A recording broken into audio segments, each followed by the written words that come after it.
नमस्ते सम्पूर्णमा मैले चाहिँ धेरै पछि चाहिँ केही कविता लेखौँ भनेर चाहिँ लेख्न कोसिस गरेको छु र मेरो विषय छ नर्स। म चाहिँ आफ्नै यो प्रोफेसनमा भएर र धेरै वर्षबाट चाहिँ नर्सलाई भएको शोषण र गभर्मेन्टले अथवा प्राइभेट हस्पिटलमा चाहिँ यति स्यालेरी एलोकेट हुनुपर्छ भनेर भन्दा पनि कति हस्पिटलमा चाहिँ अझै पनि त्यो लागू नभएको हिसाबले अथवा गभर्मेन्टको चाहिँ त्यो कुरा चाहिँ एड्रेस नभएको कारणले चाहिँ र नर्सेसहरूलाई चाहिँ कस्तो फिल भइरहेको हुन्छ, कतिलाई आफ्नो घरको खर्च टार्न पनि कति गाह्रो हुन्छ र त्यही भएर कति मान्छेहरू चाहिँ बाहिरिएका हुन्छन्, विदेश जान चाहिँ मजबुर हुन्छन् भनेर चाहिँ त्यो र मैले नर्सेसहरूको चाहिँ कथा व्यथा चाहिँ यसमा चाहिँ व्यक्त गर्न कोसिस गरिरहेको छु। कतिले चाहिँ कस्तो हुन्छ भने एकदमै हेपाई, धेरै भाइलेन्सहरू पनि बढी हुने अनि एकदमै त्यो कन्टेन्ट चाहिँ एकदमै त्यो केही कुरा चाहिँ एकदमै सोसियल मिडियामा भाइरल भएर हाइप हुने अनि केही समयपछि चाहिँ फेरि त्यो हराउने जस्ताको त्यस्तै हुने। त्यसको अगेन्स्टमा चाहिँ केही रुल्सहरू चाहिँ फर्म नभएको कारणले चाहिँ एकदमै गाह्रो भए जस्तो पनि लाग्छ। र मेरो विषय छ नर्स। मैले सानो केही लेख्न कोसिस गरेको छु, हजुरहरूलाई राम्रो लाग्छ भन्ने आशा गरेको छु। नर्स पढेर हुन्छ इज्जत भन्थे सबैले, पढेसी पो थाहा भयो यहाँ त हेप्छन् सबैले।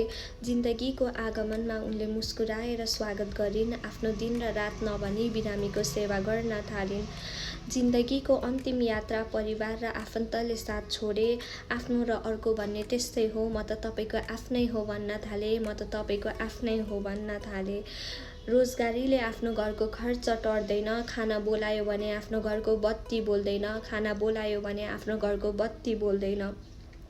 सबैको गाली तिरस्कार र हेपाइले भरिएको, मनको कुरा कसलाई भनौँ खै कसले सुन्देको।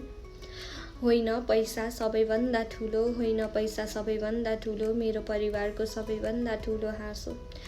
काम गर्छु बिरामी नभनी, खै तिम्रो हाल खबर कसले बुझ्दिने। पर्दा लाग्यो ऋणको भारी, खै कसले यो कुरा बुझ्दिने। हेप्न र दल्लाउन छन् सबै शोषक, हेप्न र दल्लाउन छन् सबै शोषक। तिमी एक दिन नहुँदा पर्छ सबैलाई ठोकर, तिमी एक दिन नहुँदा पर्छ सबैलाई ठोकर। अनि भन्ने गर्छन् नि, यो चाहिँ एकदमै कमन टपिक हो। भन्छन् र हिम्मत डाक्टर बन्ने, भन्छ छैन र हिम्मत डाक्टर बन्ने।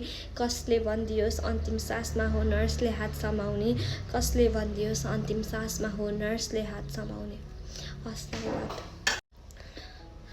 नमस्ते सम्पूर्णमा मैले चाहिँ धेरै पछि चाहिँ केही कविता लेखौँ भनेर चाहिँ लेख्न कोसिस गरेको छु र मेरो विषय छ नर्स। म चाहिँ आफ्नै